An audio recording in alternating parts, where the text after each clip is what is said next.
Bonjour à tous, nous poursuivons avec la 9e Mishnah du 6e Pérec. La Mishnah nous enseigne ici le dit Naya mevashel et tashtamim osholkam. Comme nous avons vu le korban du Nazir, lorsqu'il a terminé sa Néziroute, il se coupe les cheveux en apportant ses korbanot. Il a un korban khatat, un korban ola et un korban shlamim. Ce korban shlamim devait être cuit. Aya mevashel tashtamim faisait cuire dans de l'eau au sholkan. Sholkan, c'est-à-dire qu'il faisait cuire plus que ce qu'on a l'habitude de cuire de la viande, et c'est vraiment bouillir longtemps. Ensuite, à Kohen, Notel est à zéro. Le Kohen devait prendre le bras, donc là, une des pattes, patte avant de la bête, Béchéla qui avait cuit Minaïl du bélier. Et il prenait aussi Chalat Matzah Achat Minasal, puisque le Nazir apportait un panier où il y avait des pains. Il prenait un pain Matzah, qui était donc des matzot qu'il apportait, et aussi urkik matzah achat. Il y avait donc une chalat matzah achat, urkik matzah achat. Il y avait donc deux sortes de pains, les rikikim et les chalot. C'était dans la préparation.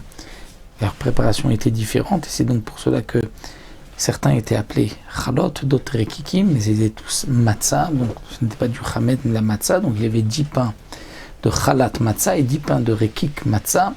Et donc le Kohen prenait un pain de chaque sorte. Venoten al-kapé nazir. Ensuite, avec donc la pâte avant de la bête et les deux pains qu'il avait pris, il les mettait dans les mains du nazir ou minifam et il faisait la tnoufa, c'est-à-dire les balancements. C'est-à-dire le Kohen lui mettait ses mains sous les mains du nazir, il faisait avec lui les balancements. Et juste après, donc le nazir pouvait maintenant boire du vin et se rendre impur. Avant cette tnoufa, avant d'avoir fait cela, il ne pouvait pas. Rabbi Shimon Omer, non. Rabbi Shimon dit que pour Rabbi Shimon, dès qu'on a aspergé le sang d'un korban, ça y est, il pourra boire du vin.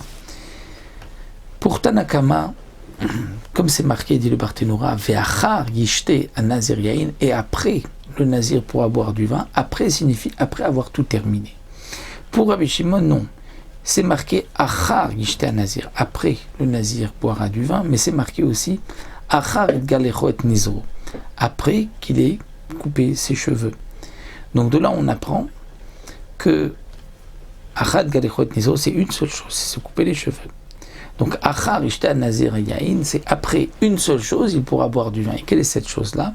Donc c'est dès qu'on a aspergé le sang d'un seul korban, ça y est, le nazir a terminé sa néziroute, il pourra boire du vin et se rendre impur.